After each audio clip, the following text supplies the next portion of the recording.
Forestill deg at du går gjennom de kalde gatene i Oslo midt på den norske vinteren. Vinden skjærer i ansiktet ditt, mørketiden virker endeløs, og du føler at livet veier tungt på skuldrene dine. Nå skal du forestille deg at det finnes en mann som levde for 2000 år siden, som aldri satte sin fot på nordisk jord, men som forstod nøyaktig hva du føler i dette øyeblikket.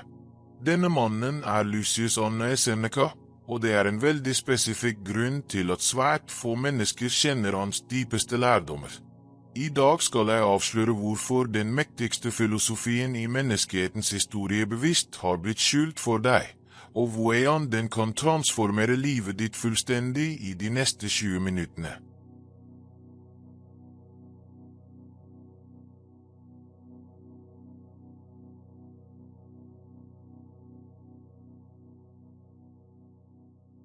Seneca var ikke en hvilken som helst filosof som satt i et elfenbenstårn og tenkte på abstrakte konsepter.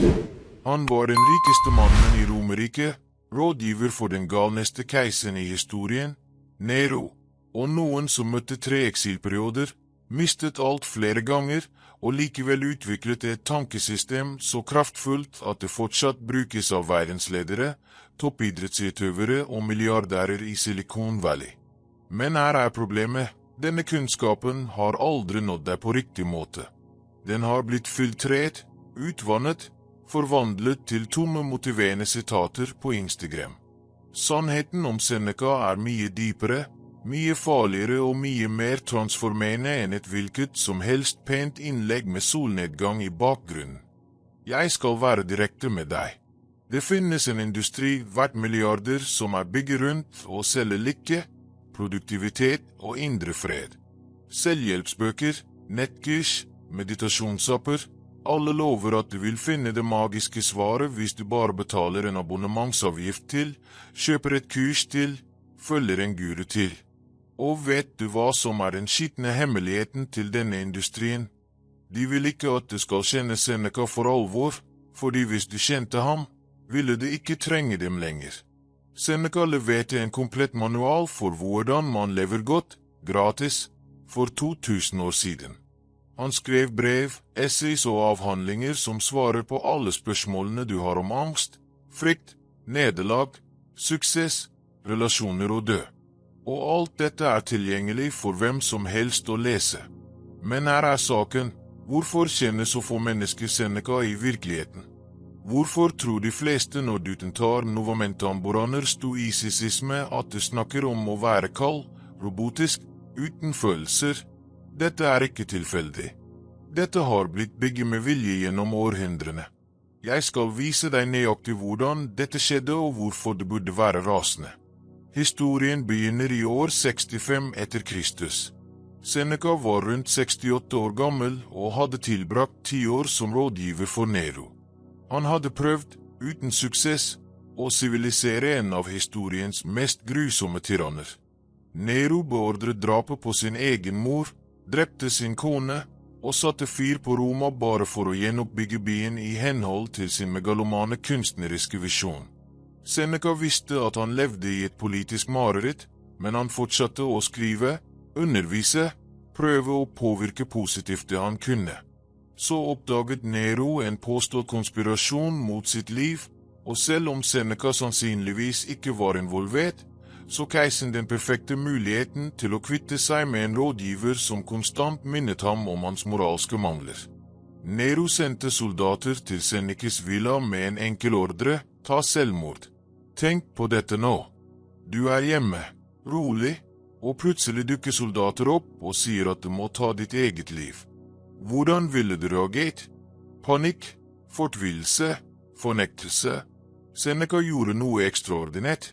Han samlet venner og familie, ba om sitt testamente, og da de sa at det ikke var tid til det, så han på menneskene han elsket og sa noe som burde vært gravd i stein på hver skole i Norge. Jeg etterlater dere den eneste rikdommen jeg virkelig eier, eksempler fra mitt liv. Så skar han pulsårene sine, omfavnet sin kone Paulina som ville dø med ham, men overtalte henne til å leve, og tilbrakte sine siste timer med å diktere filosofiske tanker til sine skrivere mens blodet rant fra kroppen hans. Dette er ikke en historie du vil finne i selvhjelpsbøker. Dette er den brutale virkeligheten til en mann som tilbrakte 10 år med å undervise at vi må forberede oss på døden, på tap, på lidelse, ikke for å unngå dem, men for å møte dem med verdighet når de kommer. Og de kommer alltid. I det noeiske klimaet forstår dere dette bedre enn noen. Vinteren kommer alltid. Mørket vender alltid tilbake. Stormen banker alltid på døren. Spørsmålet er ikke om dette vil skje, men hvordan du vil reagere når det skjer. Her begynner konspirasjonen. Etter Senekes ble skriftene hans bevart, men noe rart skjedde gjennom århundrene. Den middelalderske katolske kirken hadde et problem med Seneca. Han underviste at du ikke trengte mellommenn for å leve godt, at filosofi var tilgjengelig for hvem som helst, at ekstern makt og materiell rikdom var feller. Dette var farlig for en institusjon som samlet gull mens den forsynte fattigdom, som solgte tilgivelse mens den lovet frelse bare gjennom sine ritualer. Så Seneca ble nedompakket. Noen av hans mest radikale tekster gikk bekvemt tapt. Andre ble omtolket for å passe med kristendoktrine. Stoicismen, som var en levende filosofi om å leve intenst, ble forvandlet til et synonym for følelsesmessig undertrykkelse og stille lidelse. Vi sporer fremover til opplysningstiden. Filosofer som Descartes og Kant bygger nye tankesystemer, og igjen var Seneca et problem. Han var for praktisk, for direkte, for tilgjengelig. Akademisk filosofi ble stadig mer kompleks, full av sjargong, tilgjengelig bare for de med privilegert formell utdanning. Seneca skrev på enkeltspråk, med eksempler fra hverdagen, brev som hvem som helst med leseferdigheter kunne lese og anvende umiddelbart. Dette passet ikke interessene til en intellektuell klasse som fikk prestisje gjennom kompleksitet og eksklusivitet. Så Seneca ble presset ut i marginene, behandlet som en mindre forfatter, interessant bare for spesialiserte forskere. På det 20. århundre dukket moderne psykologi opp som den nye autoriteten over det menneskelige sinnet og velvære. Freud, Jung, Rogers, en hel industri ble bygget rundt ideen om at du trenger år med terapi, med trente eksperter, med profesjonelle intervensjoner for å håndtere problemene dine. Igjen var Seneca en trussel. Han sa at du kunne, gjennom daglig refleksjon, ved å stille spørsmål ved dine egne tanker, ved å praktisere spesifikke mentale øvelser, fullstendig transformere ditt forhold til lidelse. Han tilbød gratis og umiddelbart anvendelige verktøy. Dette kunne ikke enkelt monetiseres, så det ble ignorert av den fremvoksende mentalhelseindustrien. I dag lever vi i informasjonsalderen, men paradoksalt nok er vi mer forvirret enn noen gang. Du har tilgang til mer kunnskap enn noen romersk keiser noen gang hadde, bokstavelig talt i håndflaten din gjennom smarttelefonen din. Men du er mer engstelig, mer deprimert, mer fortapt enn tidligere generasjoner. Hvorfor? Fordi informasjon har blitt forvandlet til et produkt. Du mottar ikke visdom, du mottar innhold. Du mottar ikke dype lærdommer, du mottar 10 sekunders innlegg. Du mottar ikke transformerende filosofi, du mottar tomme motiverende frasjer. Nå skal jeg vise deg hva Seneca virkelig underviste og hvorfor dette vil endre livet ditt. Men før jeg fortsetter, gjør en ting for meg. I kommentarfeltet her nedenfor, skriv hvilken by eller hvilket land du ser denne videoen fra nå. Jeg vil se hvor langt dette budskapet når. Skriv bare din lokasjon, ingenting annet. La oss lage et globalt kart av mennesker som oppdager denne sannheten sammen. Gå dit, peise videoen i 5 sekunder, legg igjen din kommentar, og kom tilbake. Dette vil være viktig for fellesskapet vi bygger her. Klar? Flott. La oss gå til det som virkelig betyr noe. Seneca bygde sitt filosofiske system rundt en sentral idé som går mot alt det moderne samfunnet lærer deg. Han sa at du lider ikke på grunn av tingene som skjer med deg, men på grunn av meningene du har om disse tingene. La meg gjenta dette fordi det er revolusjonerende. Det er ikke de ytre hendelsene som ødelegger deg følelsesmessig. Det er hva du tenker om disse hendelsene. Det er historien du forteller deg selv om hva det betyr. Tenk på den norske virkeligheten. Dere har 6 måneder med mørke i nord. Dette er et objektivt, uforanderlig faktum. Men 2 personer kan ha fullstendig forskjellige reaksjoner på samme faktum. En person ser mørketiden og føler depresjon, håpløshet, lyst til å flykte til sør. En annen person ser samme mørke og føler koselig hygge, mulighet for introspeksjon, skjønnhet i nordlyset. Faktum er det samme. Mørket endret seg ikke. Det som endret seg var tolkningen, historien, betydningen som ble tilskrevet. Seneca levde dette på egen kropp. Han ble eksiler 3 ganger, mistet formuen sin flere ganger. Så venner ble henrettet. Levde under konstant trussel om det i hendene på en impulsiv tyrann. Men han skrev i et av brevene sine noe som burde være tatovert i sinnet til hver person som møter vanskeligheter. Det er ikke fordi tingene er vanskelige at vi ikke tør. Det er fordi vi ikke tør at de er vanskelige. Han sier at frykten, nølingen, historien om umulighet vi forteller oss selv, er det som forvandler utfordringer til uoverstigelige hindringer. Nå skal jeg gi deg spesifikke praktiske verktøy som Seneca brukte daglig og som du kan begynne å bruke i dag, ikke i morgen, ikke etter å ha lest 10 bøker til, i dag når du er ferdig med å se denne videoen. Den første teknikken kalles premeditatio malorum, formeditasjon av onder. Høres negativt ut? Vent til du forstår hva det virkelig er. Hver nordmann gjør allerede dette instinktivt når de forbereder seg på vinteren. Dere later ikke som om vinteren ikke kommer. Dere tenker ikke positivt og håper at denne gangen blir det annerledes. Dere forbereder huset, kjøper de rette klærne, hamstrer mat, installerer vinterdekk på bilen. Dere formediterer vanskelighetene dere vet vil komme og forbereder dere aktivt på dem. Seneca anvendte samme prinsipp på det følelsesmessige og psykologiske livet. Hver morgen brukte han noen minutter på å forestille seg de verste tingene som kunne skje den dagen. Han forestilte seg å miste alt, bli forrådt, bli syk, dø. Men ikke på en morbid eller lammende måte. Han gjorde dette for å ta makten fra frykten. Når du allerede har forestilt deg det verste tenkelige scenariet og spurt deg selv hvordan du ville håndtert det, skjer 2 ting. For det første innser du at selv de verste scenariene kan overleves. For det andre, når dårlige ting uunngåelig skjer, blir du ikke tatt på sengen. Du har allerede øvd mentalt, har allerede en plan, har allerede fjernet sjokket og panikken fra ligningen. Praktisk øvelse for deg å gjøre nå. Tenk på tingen som skremmer deg mest for øyeblikket. Det kan være å miste jobben, avslutte et forhold, mislykkes i et viktig prosjekt, møte en sykdom. Nå, i stedet for å flykte fra denne tanken, gå rett inn i den. Forestill deg at det verste scenariet virkelig skjedde. Lukk inne i 1 minutt og lev dette scenariet mentalt. Kjenn følelsene. Spør deg nå, ville jeg overlevd dette? Det ærlige svaret, nesten alltid, er ja. Det kan være forferdelig, det kan være smertefullt, men du ville overlevd. Og i det øyeblikket du innser dette, mister frykten 50% av sin makt over deg. Du har nettopp brukt en 2000 år gammel teknikk som fungerer bedre enn enhver moderne meditasjonsapp. Andre teknikk, Seneca våknet hver dag før daggry og tilbrakte minst 1 time i stille refleksjon. Ikke meditasjon i buddhistisk forstand av å tømme sinnet, men en aktiv refleksjon, og stille spørsmål ved egne tanker og handlinger.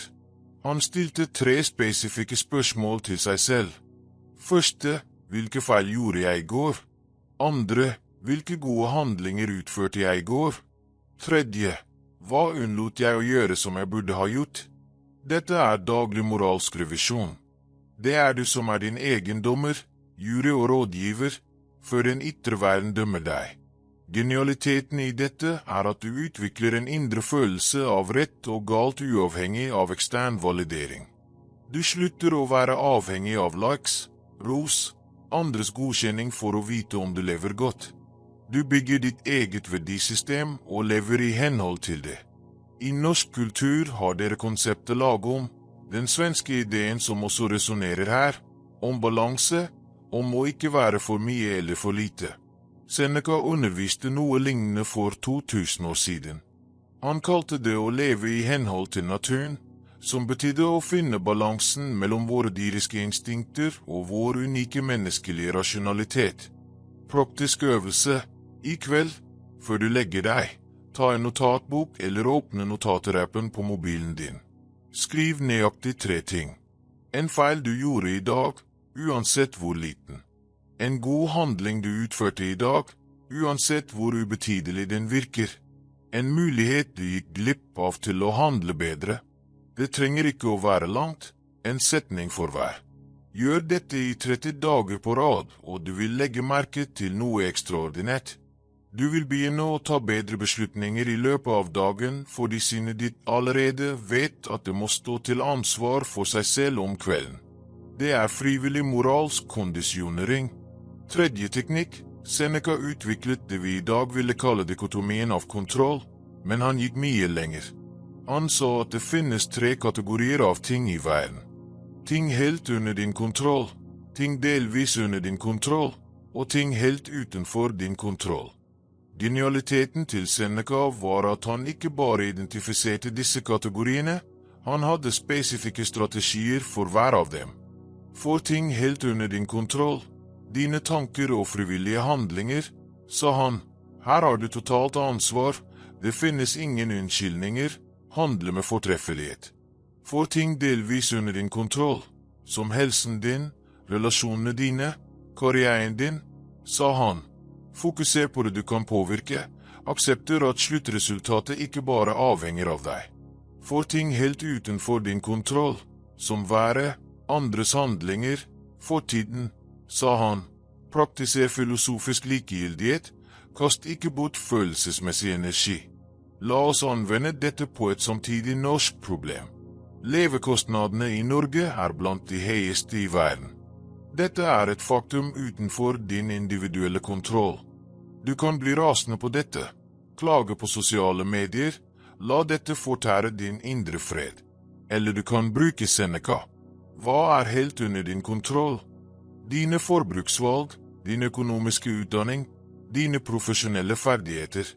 Fokuser 100% av energien din på dette.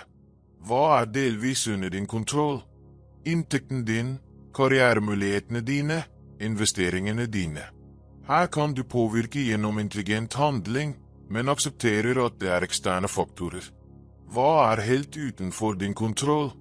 Nasjonal økonomisk politikk, den globale situasjonen, andres beslutninger. Her praktiserer du total følelsesmessig løsrivelse.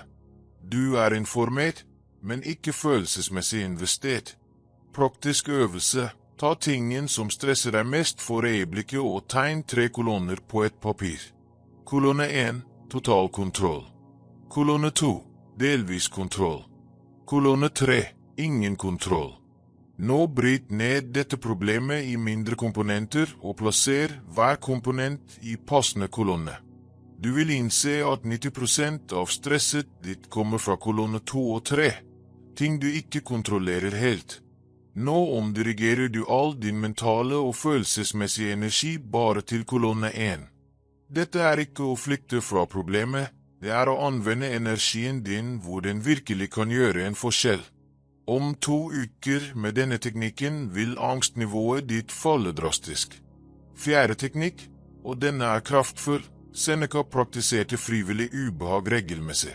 En gang i måneden sov han på det harde gulvet, spiste bare brød og vann, brukte sine verste klær. Hvorfor? Han vaksinerte seg selv mot motgang. Han trente nervesystemet sitt til ikke å gå i panikk når tingene ble vanskelige. Han beviste for seg selv at han kunne være lykkelig med mye mindre enn det han hadde. Dette gjorde ham bokstavelig talt følelsesmessig uovervinnelig. Hvordan kan du ødelegge noen som allerede frivillig har praktisert og ikke har noe? De nordiske vikingene gjorde noe lignende. De badet i iskaldt vann, trente under brutale forhold, fastet frivillig. Det var ikke masochisme, det var strategisk forberedelse. De visste at kriger og strenge vintre ville komme, så de trente kropp og sinn for disse realitetene på forhånd. Seneca gjorde den filosofiske versjonen av dette, og du kan gjøre den moderne ekvivalenten. Praktisk øvelse, velg et frivillig ubehag for denne uken. Det kan være å ta kald dusj i 3 minutter hver dag. Det kan være å faste i 16 timer en gang. Det kan være å sove uten pute en natt. Det kan være å ikke bruke smarttelefonen din i 24 timer. Nøkkelen er at det er genuint ubehagelig, men ikke farlig. Når du gjør dette, sender du et kraftig budskap til hjernen din. Jeg kontrollerer deg. Du kontrollerer ikke meg. Jeg velger ubehag. Jeg er ikke et offer for det. Dette utvikler en psykologisk motstandskraft som ingen konvensjonell terapi kan replikere så raskt. 5. teknikk. Seneca hadde en praksis kalt memento mori. Husk at du skal dø. Han holdt en menneskelig hodeskalle på arbeidsbordet sitt. Høres morbid ut? Det er akkurat det motsatte. Når du virkelig internaliserer at du skal dø, at hver dag er en begrenset mulighet som aldri kommer tilbake, slutter du å kaste bort tid. Slutter å utsette. Slutter å leve på autopilot. Hver interaksjon med noen du elsker kan være den siste. Hver solnedgang kan være den siste du ser. Dette er ikke deprimerende, det er frigjørende. Dette gjør deg tilstedeværende, intensjonell, levende. I nuidisk kultur har dere et interessant forhold til døden gjennom vikingsagaene og nuidisk mytologi. Vikingene trodde at den eneste måten å oppnå udødelighet på var gjennom minneverdige handlinger, gjennom et liv levd med mot og mening. Seneca underviste noe utrolig lignende. Han sa at det spiller ingen rolle hvor lenge du lever, det som betyr noe er hvordan du lever den tiden. Han kjente folk som levde til de var 80 år, men aldri virkelig levde, og kjente folk som døde ved 30, men levde mer fullt ut enn noen gamling. Praktisk øvelse. I kveld, før du legger deg, lukk øynene og forestill deg at dette var din siste dag på jorden. I morgen vil ikke eksistere for deg. Hvordan føler du det med valgene du tok i dag? Hvem tilbrakte du tid med? Hva skapte du? Hvordan behandlet du menneskene rundt deg? Hvilken arv etterlot denne spesifikke dagen? Åpne nå øynene og innse at du fikk en gave, en dag til. I morgen, lev som noen som vet at det kan være den siste dagen. Ikke på en hensynsløs eller desperat måte, men på en tilstedeværende og intensjonell måte. Gjør dette i en uke, og du vil legge merke til dype endringer i prioriteringene og handlingene dine. Nå skal jeg fortelle deg noe som svært få mennesker vet om Seneca. Han var ikke bare en teoretisk filosof. Han var utrolig rik, muligens den rikeste mannen i Roma på sin tid. Han hadde eiendommer over hele imperiet, ga lån til konger, eide lønnsomme virksomheter.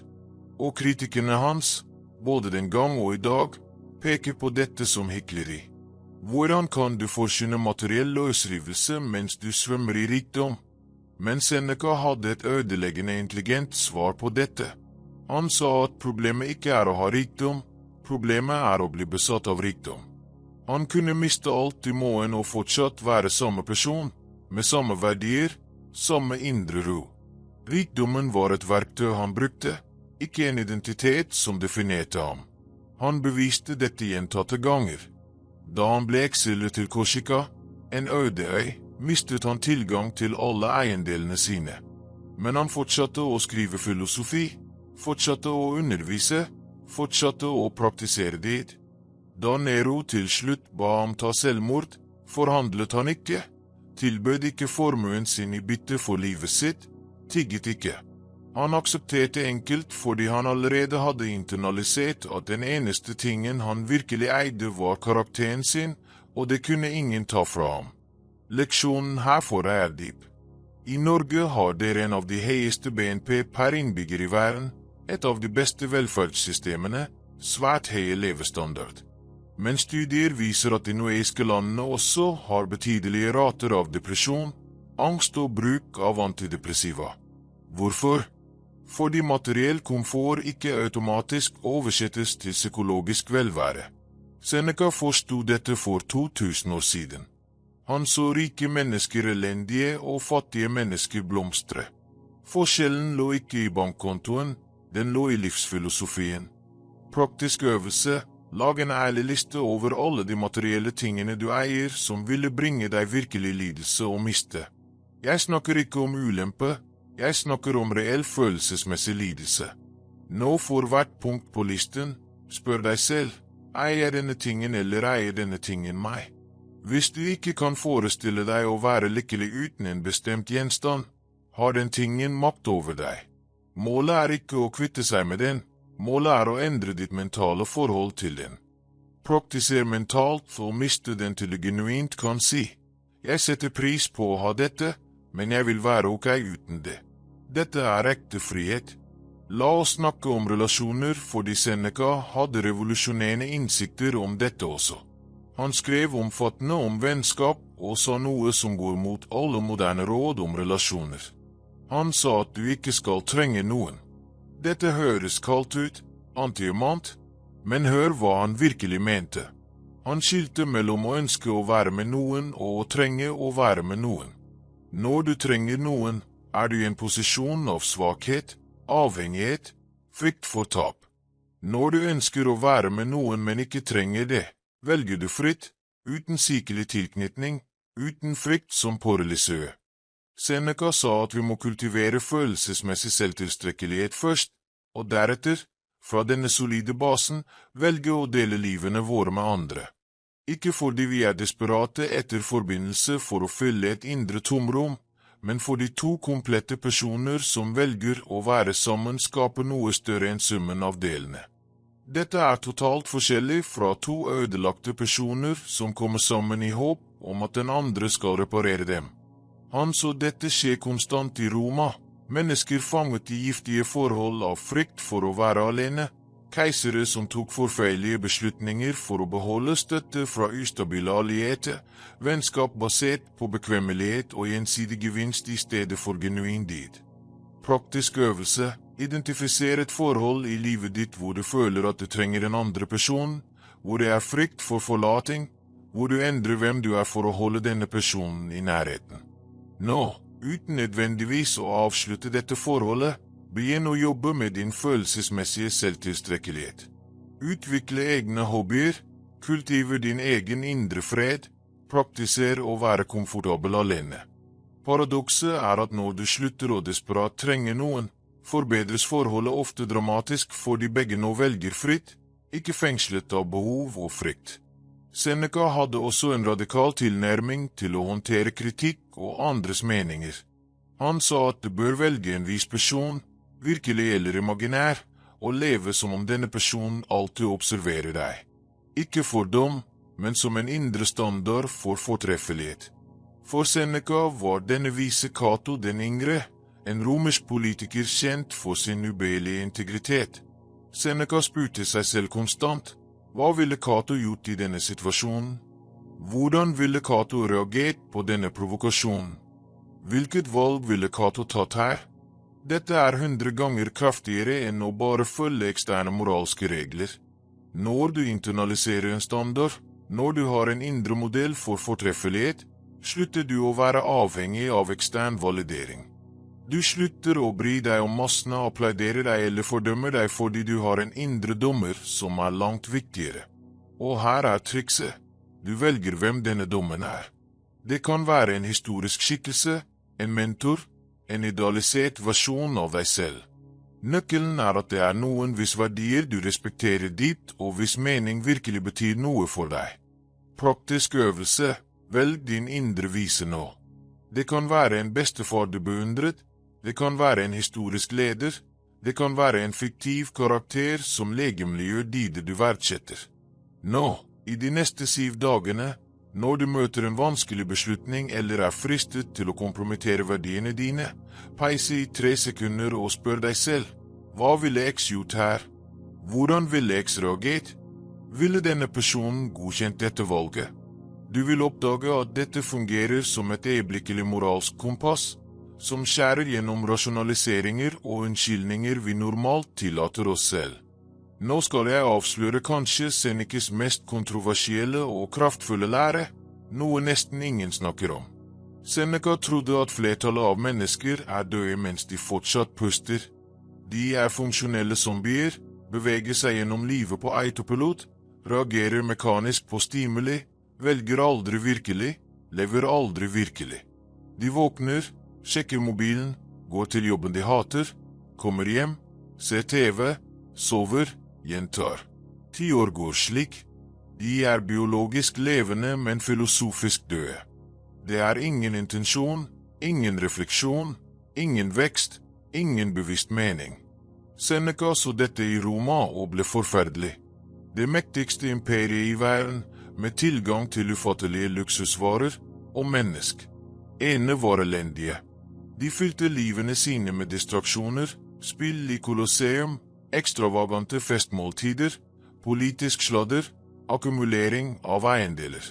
Men i det øyeblikket disse distraksjonene stoppet, i stillhetsøyeblikket før de sov, møtte de det eksistensielle tomrommet av liv uten virkelig formål. Seneca sa at disse menneskene ikke lever, de bare utsetter døden. Løsningen han tilbød var radikal den gang og forblir radikal nå. Våkne opp. Ikke metaforisk, bokstavelig talt våkne opp til det faktum at du levende nå, i dette øyeblikket, og dette øyeblikket vil aldri komme tilbake. Ta bevisst kontroll over eksistensen din. Still spørsmål ved alt du automatisk aksepterer. Hvorfor jobber du med det du jobber med? Hvorfor bor du hvor du bor? Hvorfor har du relasjonene du har? Hvorfor tilbringer du fritiden din som du gjør? Hvis svarene dine fordi det alltid har vært slik eller fordi det det alle gjør, sover du. Jeg skal gi deg et spesifikt eksempel fra norsk kontekst. Arbeidskulturen her verdsetter balanse. Dere har generøse ferier, utmerkede foreldrepermisjoner, rimelige arbeidsuker. Dette objektivt bedre enn de fleste steder i verden. Men Seneca ville stilt deg et ubehagelig spørsmål. Bruker du denne ekstra tiden med intensjon, eller bare fyller du det med forskjellige distraksjoner? Du jobber færre timer, men bruker du de ledige timene til personlig vekst, dype forbindelser, meningsfulle bidrag? Eller jobber du mindre, men tilbringer de ledige timene med å scrolle uendelig på sosiale medier, se serier du glemmer umiddelbart, konsumere uten å skape? Jeg dømmer ikke. Jeg stiller deg spørsmålet Seneca ville stilt. Fordi å ha mer fritid gjør deg ikke automatisk mer levende. Millioner av mennesker har rikelig med fritid og forblir døde innvendig fordi de aldri lærte å bruke den tiden med filosofisk formål. Radikal praktisk øvelse.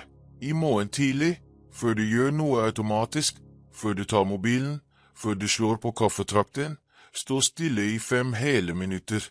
Bare stå eller sitt der, helt tilstedeværende. Kjenn kroppen din, hør pusten din, innse at du eksisterer. Spør deg så høyt, jeg levende i dag. Hva skal jeg gjøre med dette livet de neste 24 timene som vil bety noe når jeg ligger i sengen i kveld? Jeg snakker ikke om å endre verden. Jeg snakker om en intensjonell handling som genuint ditt valg, ikke en automatisk reaksjon. Det kan være å ha en sånn samtale med noen, det kan være å skape noe lite, det kan være å lære noe nytt, det kan være å bare være helt tilstedeværende i en aktivitet i stedet for å gjøre den distré. Gjør dette i 30 dager, og du vil våkne fra en drøm du ikke engang visste at du hadde. Seneca hadde også en fascinerende visjon om tid som fullstendig ødelegger den moderne produktivitetskulturen. Han sa at folk klager over at livet kort, men sannheten at vi kaster bort mesteparten av det. Det ikke at vi ikke har nok tid, det at vi sløser bort mesteparten av tiden vi har. Han sa at vi ekstremt forsiktige med pengene våre, kjemper for hver krone spart, forhandler om hvert kjøp. Men med tiden vår, den eneste virkelig ikke-fornybare ressursen, vi absurd uforsiktige. Vi gir verdifulle timer av livene våre til ting og mennesker som ikke betyr noe, og klager så over at vi ikke har tid til det som virkelig betyr noe. Her delen som vil sjokkere deg. Seneca sa at den travle personen den fattigste personen som finnes. Personen som alltid løper fra møte til møte, alltid med fullboket kalender, alltid uten tid til noe, personen som har solgt livet sitt fullstendig. Hun eier ikke sin egen tid, andre eier den. Hun har blitt et verktøy for andres formål. I det moderne samfunnet ville denne personen bli sett på som vellykket, produktiv, viktig. Seneca så denne personen som den mest beklagelige, fordi hun vil nå slutten av livet sitt og innse at hun aldri virkelig levde, bare utførte oppgaver for andre. Kontraster dette med personen som bevisst skaper rom for filosofisk fritid. Ikke fritid i betydningen latskap, men fritid i gresk forstand av skjul, tid dedisert til refleksjon, læring, vekst, kontemplasjon. De gamle grekerne og romerne forstod at dette var den ypperste bruken av menneskelig tid. Arbeid var nødvendig for overlevelse, men det virkelige formålet med livet var utviklingen av intellekt og karakter i perioder med intensjonell fritid. Vi har snudd dette fullstendig. Vi jobber som om det var formålet, og ethvert øyeblikk av peise føler vi skyld, som om vi kastet bort tid. Praktisk øvelse, ta kalenderen din for neste uke. Se ærlig på hver avtale, hvert møte, hver planlagte aktivitet. For hvert punkt, spør deg selv, er dette essensielt? Bidrar dette til mine virkelige verdier og mål? Trenger dette min personlige tid, eller gjør jeg det av sosial forpliktelse eller frykt for å si nei? Nå kommer den vanskelige delen. Avlys minst 3 ting fra denne kalenderen som ikke bestod testen. Ikke ombestill, avlys fullstendig. Og i tiden du frigjør det, ikke fyll den med en annen aktivitet. La den være tom intensjonelt. Bruk den til filosofisk fritid. Les, tenk, gå uten destinasjon, sitt i stillhet. I begynnelsen vil det være ubehagelig fordi vi er avhengige av å være opptatt. Men om 2 uker vil du innse at disse tomme øyeblikkene er når de beste ideene dukker opp, når du gjenforenes med deg selv, når du virkelig lever. Nå må jeg fortelle deg om den mørkeste delen av Senecas historie, fordi dette avslører noe avgjørende om å leve filosofisk i en ufullkommen verden. Seneca møtte en brutal motsetning i sitt liv. Han forsynte dyd, enkelhet, rettferdighet. Men han var rådgiver for Nero, en av historiens mest grusomme tyranner. Han hadde enorm rikdom mens han snakket om materiell løsrivelse. Han snakket om indre frihet mens han var politisk fanget i et voldelig regime. Kritikerne hans, både gamle og moderne, peker på dette som fatal hykleri som ugyldiggjør alle hans lærdommer. Men her er den dypere sannheten som de fleste mennesker går glipp av. Seneca hevdet aldri å være perfekt. Han sa aldri at han hadde alle svarene eller at han levde perfekt i henhold til sine idealer. Han var brutalt ærlig om sine egne feil. I brevene sine innrømmer han konstant kamp, innrømmer motsetninger, innrømmer at han ofte mislykkes i å leve i henhold til sine egne standarder. Og vet du hva dette gjør? Dette gjør lærerne hans kraftigere, ikke mindre. Fordi han ikke snakker fra et teoretisk elfenbenstårn. Han kjempet i livets virkelige skyttergraver, møtte de samme motsetningene og presset som vi alle møter. Du lever i en ufullkommen verden. Du jobber sannsynligvis for et selskap som gjør ting du ikke er 100% enig i. Du bruker sannsynligvis produkter produsert under tvilsomme forhold. Du har sannsynligvis kompliserte relasjoner hvor du ikke opptrer perfekt. Spørsmålet er ikke å oppnå absolutt moralsk perfeksjon. Det er umulig i verdens komplekse virkelighet. Spørsmålet er å konstant være rettet mot idealet, konstant prøve å forbedre seg, konstant stille spørsmål og justere. Seneca kalte dette filosofisk fremgang, ikke filosofisk perfeksjon. Han ble hos Nero fordi han trodde han kunne påvirke positivt, kunne minimere skade, kunne plante frø av visdom selv i steinete jord. I de første årene av Neros regjeringstid, da Seneca hadde mest innflytelse, hadde imperiet sine mest fredelige og velstående år. Først etter at Senecas innflytelse avtok, falt Nero fullstendig ned i galskap. Seneca prøvde å gjøre det beste mulige i en umulig situasjon. Han levde sin filosofi om å fokusere på det som var delvis under hans kontroll, selv når sluttresultatet var utenfor ham. Leksjonen for deg er frigjørende. Du trenger ikke å være perfekt. Du trenger ikke å ha alt løst. Du trenger ikke å bo i en hytte i fjellene og gi avkall på alt materielt for å praktisere stoisisme. Du kan leve i den virkelige verden, med alle dens motsetninger og kompromisser, og fortsatt praktisere filosofi meningsfullt. Det viktige er retningen, ikke posisjonen. Beveger du deg mot mer visdom, mer dyd, mer autentisitet, selv om det bare er et mikroskopisk skritt per dag, da er du på riktig vei. Seneca ville vært stolt. Praktisk øvelse, identifisere et område av livet ditt hvor du føler at du er hyklersk, hvor dine erklærte verdier og dine virkelige handlinger ikke er i samsvar. Ikke bebreid deg selv for dette, bare erkjenn det ærlig. Nå, i stedet for å prøve å endre alt på en gang eller gi opp fordi det er for vanskelig, identifisere en mikrohandling, noe så lite at det er mulig å mislykkes, som beveger deg millimeter i riktig retning. Hvis du verdsetter helse, men spiser dårlig, ikke lov en radikal diett, bare legg til en porsjon grønnsaker i et måltid per dag. Hvis du verdsetter dype forbindelser, men alltid er på mobilen, ikke kast telefonen, bare slå av varsler i en time per dag.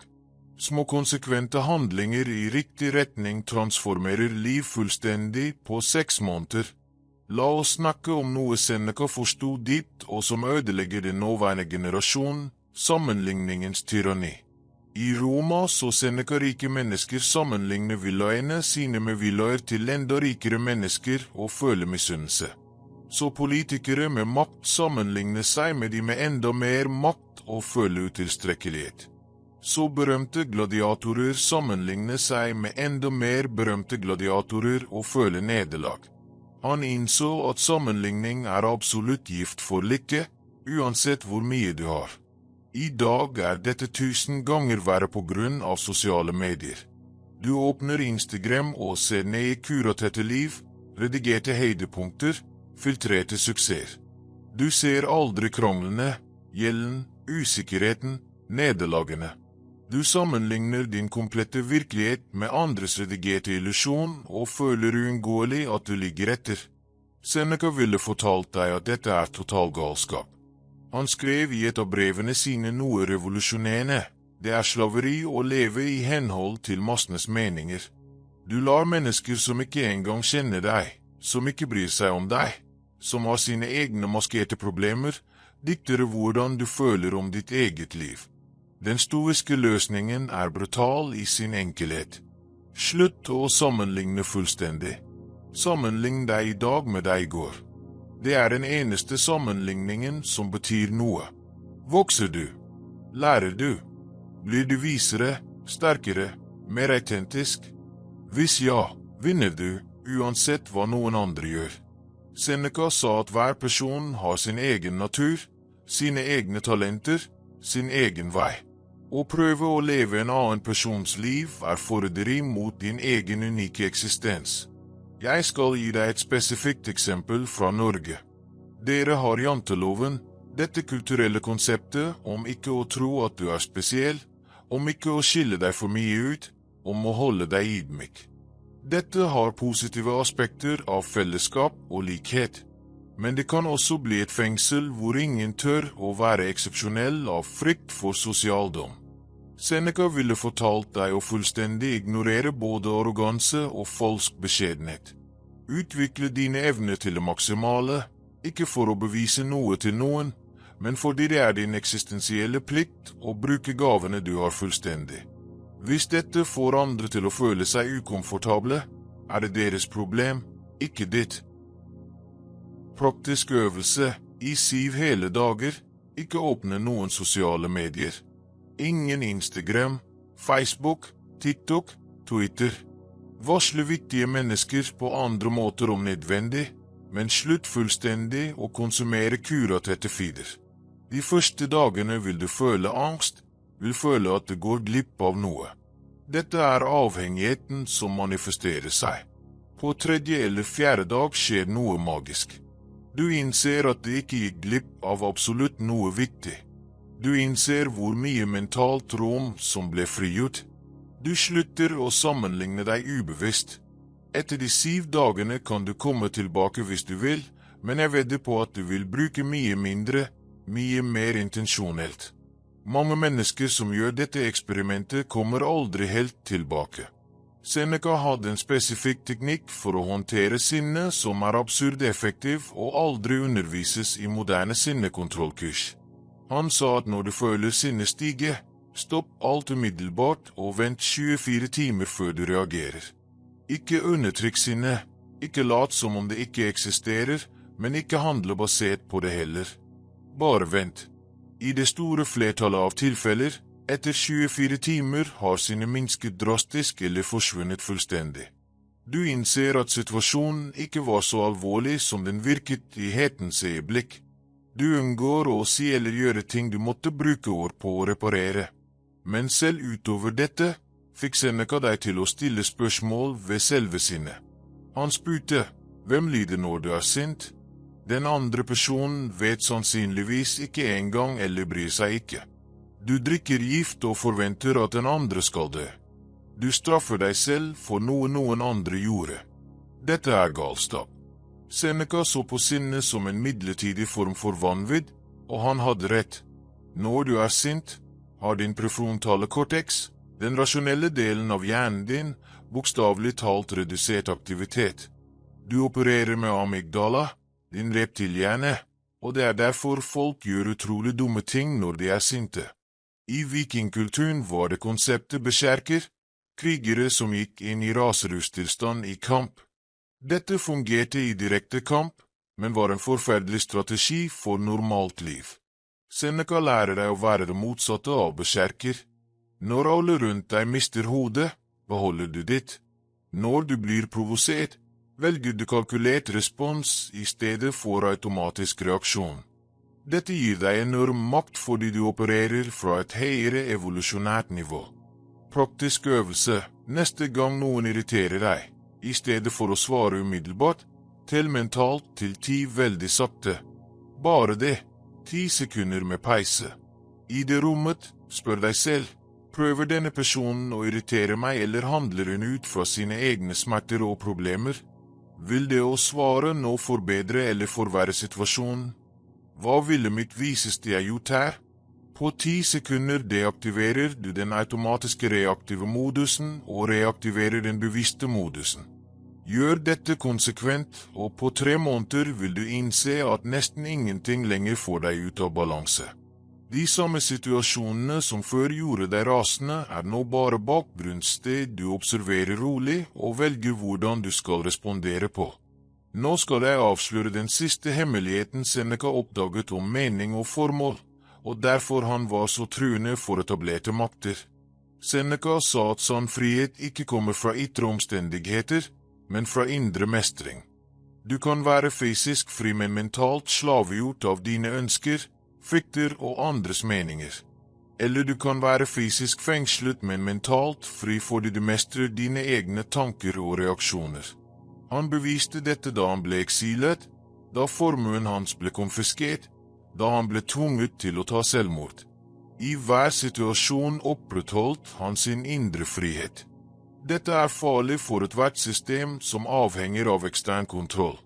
Hvis du ikke kan kontrollere mennesker gjennom eksterne belønninger og straffer fordi de har utviklet fullstendig indre frihet, mister du makt over dem. Det er derfor filosofier om selvbestemmelse og indre autonomi alltid har blitt undertrykt av autoritære regimer, enten de er politiske eller religiøse. Det er derfor moderne utdanningssystemer fokuserer på lydighet og konformitet i stedet for kritisk tenkning og selvkunnskap. Det er derfor forbrukerkulturen konstant forteller deg at du trenger flere ytre ting for å være lykkelig. Fordi hvis du innser at du allerede har alt du trenger innvendig, stopper forbruksmaskinen. Seneca tilbød noe revolusjonerende, en vei til absolutt frihet som ikke avhenger av at noen gir deg tillatelse. Du trenger ikke en velvillig regjering, en frelsende religion, en opplyst guru, en sertifisert terapeut, et rettferdig økonomisk system. Du kan begynne nå, hvor du er, med det du har, gjennom daglige filosofiske praksiser. Dette er radikal myndiggjøring. Dette tar makt fra alle mellommenn som tjener på din avhengighet. Og her er den endelige ironien. Når du utvikler denne fullstendige indre friheten, når du ikke lenger kan kontrolleres av eksterne belønninger og straffer, blir du ofte mer effektiv i den ytre veien. Fordi du handler ut fra genuin valg i stedet for frykt eller grådighet. Fordi du kan ta risikoer andre ikke kan, fordi du ikke er knyttet til spesifikke resultater. Fordi du kan si sannheter andre ikke kan, fordi du ikke frykter sosiale konsekvenser.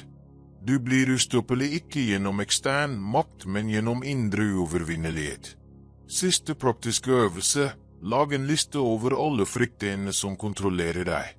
Frykt for dom, frykt for å mislykkes, frykt for å miste penger, frykt for å være alene, frykt for sykdom, frykt for død.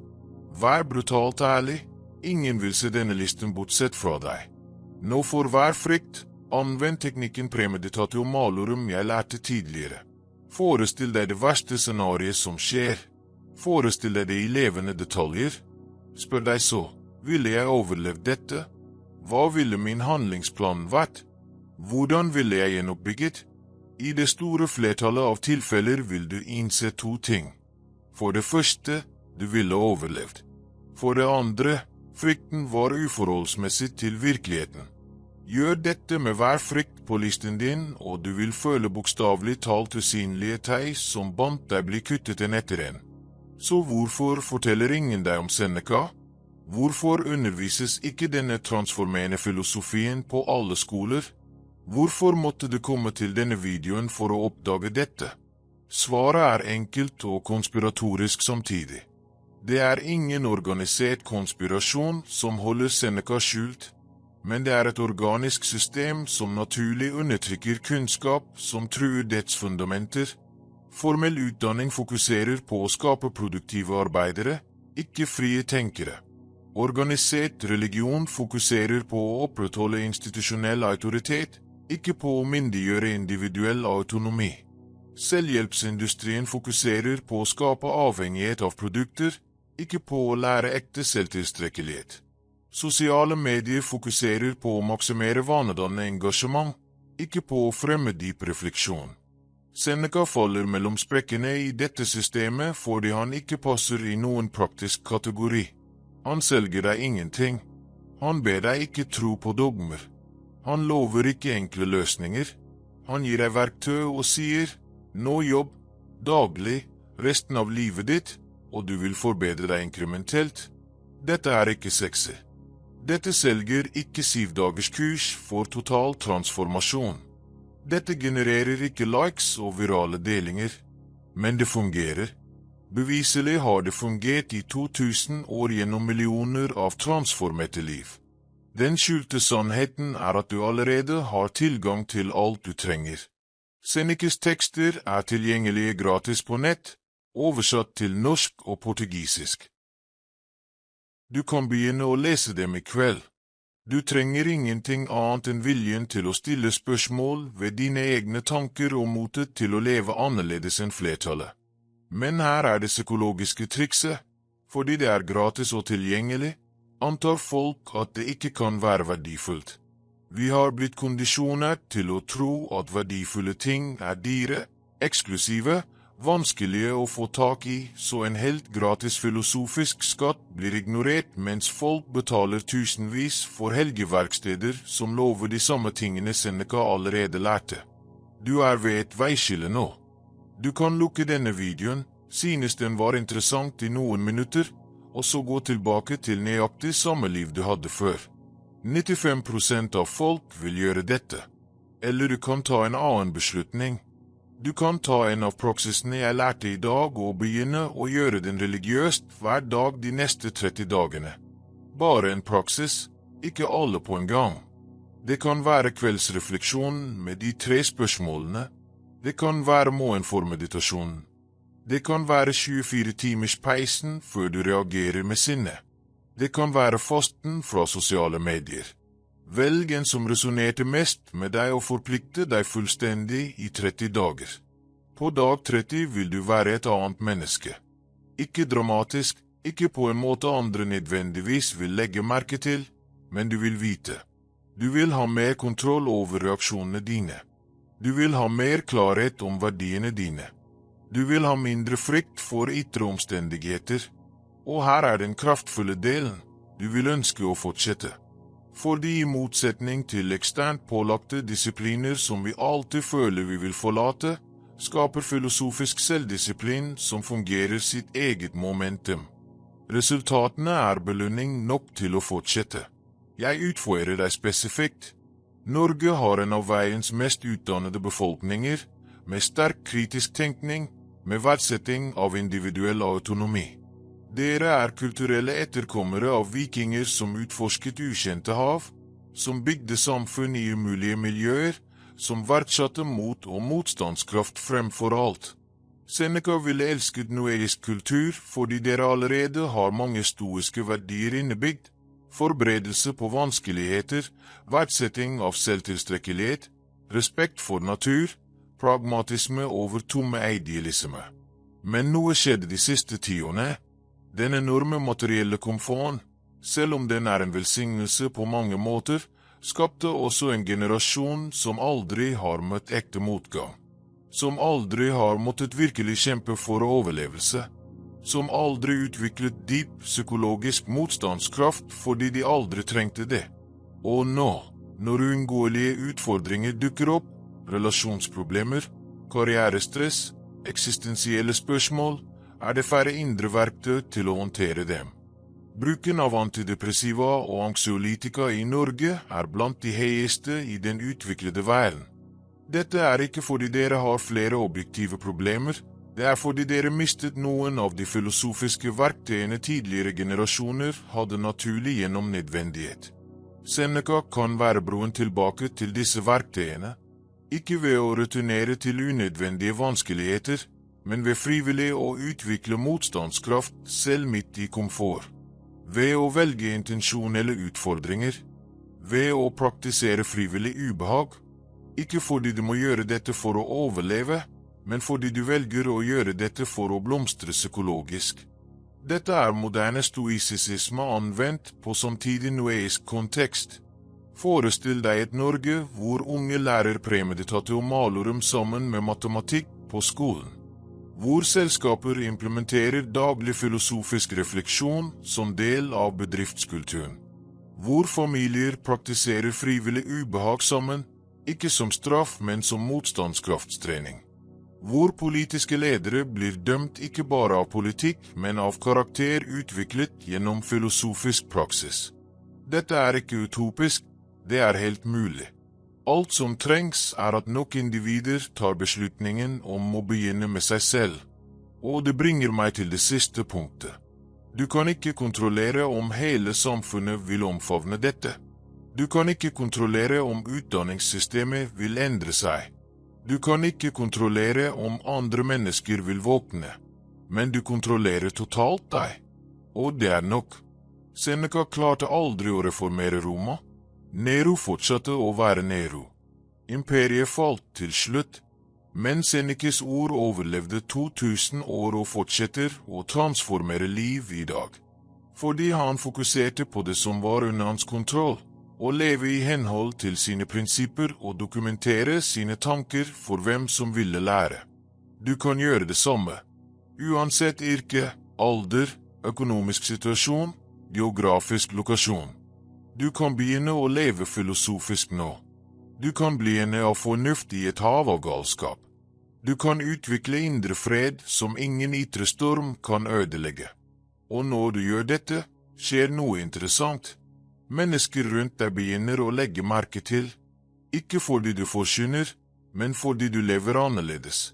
Du er roligere i stressende situasjoner. Du er mer tilstedeværende i samtaler. Du tar visere valg, og noen vil spørre hva hemmeligheten din er. Og da kan du dele Seneca. Slik sprer ekte filosofi seg. Ikke gjennom aggressiv markedsføring eller tvungne konverteringer, men gjennom levde eksempler som inspirerer nysgjerrighet. Seneca ville spre seg som et velvillig virus hvis bare en liten prosentandel av mennesker virkelig begynte å praktisere konsekvent. Du kan være en av overføringsvektorene. Ikke ved å redde verden, bare ved å leve bedre og dele eilig når du blir spurt. Så her min siste forespørsel til deg.